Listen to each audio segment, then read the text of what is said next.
ಶರಣಬಸವೇಶ್ವರನಿಗೆ ಬೆಳ್ಳಿ ಲಿಂಗದ ಕಾರ್ಯವ. ನನಗೆ ಗೊತ್ತೈತಿ, ಬೈಲು ಹೊಂಗಲ ಪಟ್ಟಣದೊಳಗ ನೀವು ಮನಸ್ಸು ಮಾಡಿದ್ರೆ ನಿಮ್ಮ ಮಕ್ಕಳಿಗೆ ಬಂಗಾರದ ಗುಣಗಡಿಗೆ ತಂದು ಹಾಕಬಹುದು. ಶಕ್ತಿ ನಿಮ್ಗೆ ಅಜ್ಜ ನಿಲ್ಕಂಠ ಅಜ್ಜ ಕೊಟ್ಟಾನ.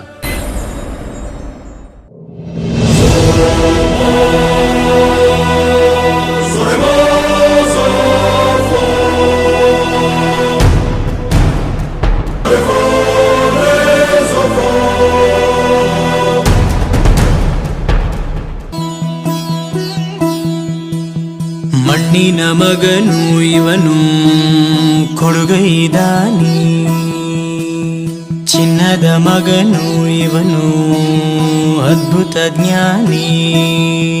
ಜನಸೇವೆಗೆಂದೇ ಹುಟ್ಟಿರುವ ದೇವರ ಕುಲವು, ಇವರ ನೆರಳೆ ಬಡವರಿಗೆ ನೂರಾನೆಯ ಬಲವು.